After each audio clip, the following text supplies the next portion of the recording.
Hello friends, welcome back to my channel Aparna lifestyle and kitchen.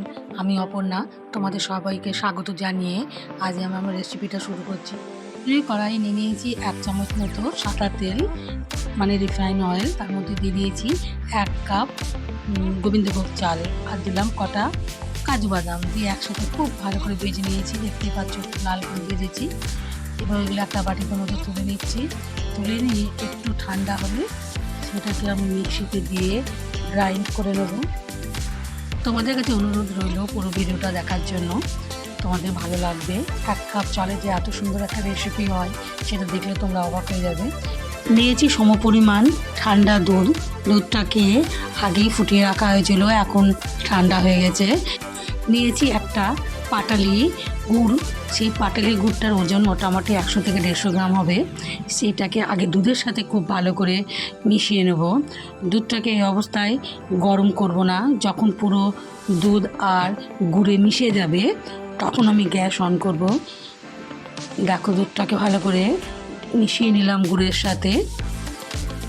এবার আমি গ্যাসটাকে on করে দিচ্ছি। গুড়টা যখন ফুটে আসবে একটু প্যাচুলা দিয়ে ভালো করে নাড়াচাড়া করে নেব। অপেক্ষা করব একটু গাঢ় হয়ে এলে তখন যে পাউডারটা আমি তৈরি করে রেখেছি চাল আর কাজু, সেই পাউডারটা আমি গুড়ের মধ্যে দিয়ে দেবো। দিয়ে খুব ভালো করে নাড়াচাড়া করে নেব।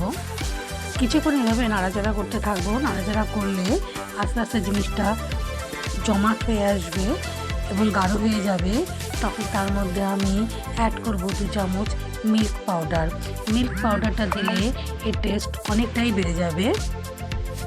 মিল্ক পাউডারটা দিলে এর টেক্সচারটাও খুব ভালো হবে এবং খেতে খুব টেস্টি হবে।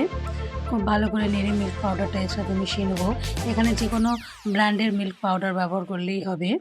তারপরে আমি 1 চুটকি এখানে দেবো দারচিনির গুঁড়ো।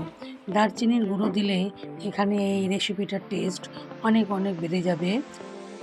খাওয়ার সময় বেশ সুন্দর একটা টেস্ট আসবে, এই জন্য দারচিনির গুঁড়োটা আমি এখানে ব্যবহার করলাম। এবার 5 থেকে 7 মিনিট নাড়াচাড়া করার পর যখন লিকুইডটা খুব জমাটি হয়ে এলো তখন আমি একটা মোল্ড নিয়েছি। সেই মোল্ডে ঘি ব্রাশ করে নিয়েছিলাম। একটু ঠান্ডা হওয়ার পর সেই মোল্ডে আমি ঢেলে দিয়েছি। ঢেলে দিয়ে বেশ একটা শেপ দিয়ে নিচ্ছি। আমি ছড়িয়ে দেবো এবং কিছুক্ষণ ঠান্ডা হওয়ার সময় দেবো। ঠান্ডা হয়ে গেলে একটা নাইফের দ্বারা কেটে নেবো। ঠিক এরকম হবে দেখতে। আবারও দেখা হবে অন্য একটা রেসিপি নিয়ে।